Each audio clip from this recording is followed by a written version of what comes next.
Welcome back to Cheddar's News Wrap. Democrats, of course, hold control of the U.S. House of Representatives by a very thin majority, in fact, one of the thinnest in modern American history.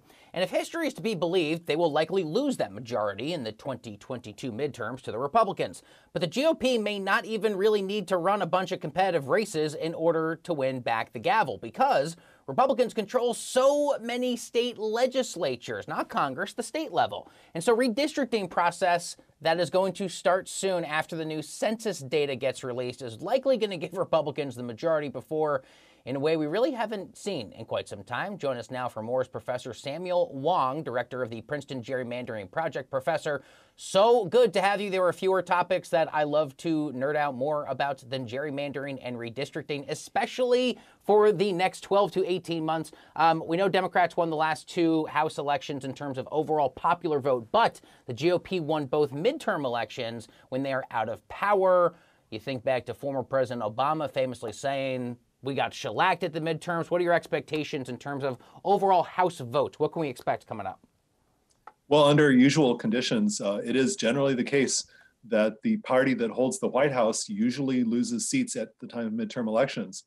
And so this doesn't guarantee such an outcome. But once voters have had a chance to look at whoever's holding the presidency, they will typically, for a variety of reasons, tend to vote against that party. So I would say that Democrats are definitely sailing into a bit of a headwind no matter what happens with redistricting. And so that's just something that's part of political reality. And the United States is a closely divided country at a national level. And so even little changes in opinion can go against the party that's in power. Professor Wang, one of my favorite subreddits is one that's called Explain Like I'm Five, where really smart people break down complicated things as if the audience is a 5-year-old. So I love the issue of redistricting. Would you be willing to explain to us, like we're 5, what is going to happen with the census data, the state GOP legislatures, and what it is going to mean in terms of redrawing what could be in some key states a vastly different looking map? Sure. Okay. Well, it's like this. I'm not sure we can do it like you're 5, but I can do, say 10. How about that? So it's like this. Congressional districts in the United States all have to be of equal population. The Supreme Court has said that. State legislative districts within a state also have to be of equal population. The only way you can do that is by redrawing the lines. But who's in charge of drawing the lines? It turns out that drawing the lines is in the hands usually of state legislatures. And what that means is that the people who are elected to represent you also draw the districts. And it turns out that they have a lot of power over how many people are elected, who gets elected, who gets a safe district, who has to work harder for it. And so consequently, a lot of power is in who draws the lines, not who controls the votes. So it's like, we think that we elect our legislatures, like we choose our legislators, but actually every 10 years, our legislators choose us. And the problem is that that puts a lot of power in people who themselves are elected by that. And so it's this constant feedback loop where they draw their own lines, they get elected. And so it makes it very hard, potentially, for legislators to be answerable to us, the voters. You just said one of my favorite, yes, you just said one of my favorite, but also most frustrating parts of modern political theory. And I really want to underscore it to people. Correct me if I'm wrong.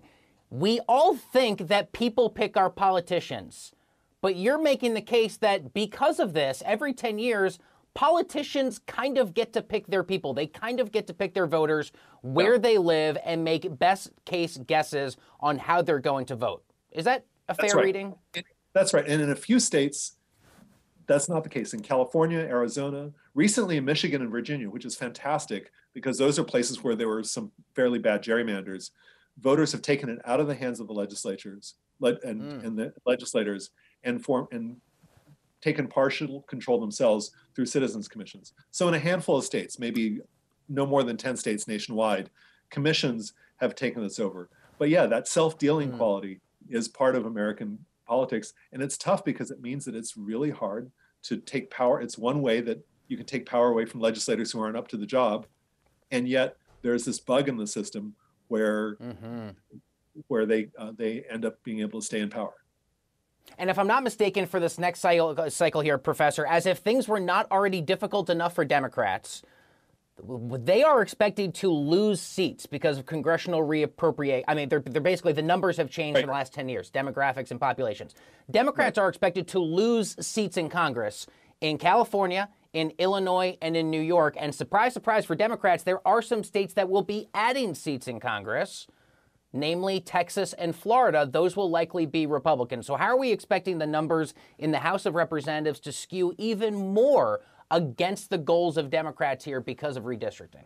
So that's true in terms of numbers of people. What you just said is absolutely true. But that doesn't mean that the Democrats will get those representatives. For example, in the last two redistricting cycles, Texas has picked up, I think, 5 congressional seats, and that's due to growth in Hispanic populations. Yet they did not add 5 Democratic or Hispanic representatives. And so a lot of it is who holds the power.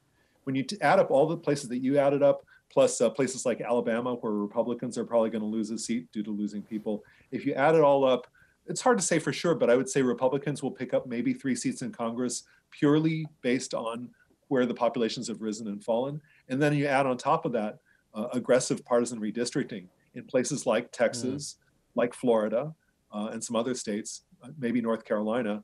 And all of it depends on this process of who draws the line. So what you're saying is totally true.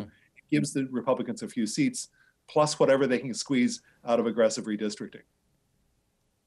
Okay, so your argument basically is that, you know, Democrats can still compete in those places, even if on the surface it may look a little bit more difficult because of where those states are. You think they'll still be able to compete? I want to ask you, yeah. It's just a mixed bag because it's not only how many people there are, but it's who's in charge of drawing the lines. Like I can tell you that it is easily possible for the Texas legislature to completely freeze out Democrats and draw a gerrymander that favors them, even though the growth in population is Democrats.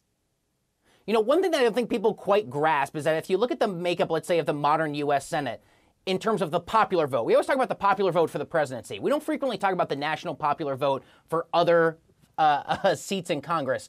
The majority of Americans did not vote for the current makeup of Congress, largely because of what we're talking about. I've seen a statistic recently, but help correct me if my understanding's wrong, that for Democrats to stay in power for the 2022 midterms, Democrats actually need to win more than 52% of the overall popular vote, because the rules of the game are going to be skewed against them. Is my understanding of that correct, as you understand it for next year's election? Yeah. The way I would put it is this. We have these branches of government. We've got the House, the Senate, the presidency. And naively, we'd like to think that we have a democracy that's set up so that the majority of people can end up electing the majority, say the presidency or the majority of the Senate or the House. But because of the way voters are arranged, because there's a lot of Democrats in places with high population density, there's a lot of Republicans in rural areas, it turns out that 48% of the vote, 48 to 49% of the vote is enough to elect the president, 48% is enough to take control of the Senate, and depending on redistricting, 48% might be enough to control Congress. And so I would say that Democrats, generally speaking, have to fight with a hand tied behind their back. And if Republicans can, gain enough control over redistricting, then it's more like both hands tied behind the back. And the big fight this year is whether there's something remotely resembling a fair process as we draw the lines all over the country at the end of this year. What is fair and what is just is so important to this, as are the popular misconceptions far too many of the American people have about how the sausage actually gets made for these elections. I hope you will rejoin us. I have loved every moment of this conversation, and I have so many more questions. Samuel Wang, director of the Princeton Gerrymandering Project, my special thanks to you. Thank you for taking the time. We do need to leave it there. Thank you, Professor.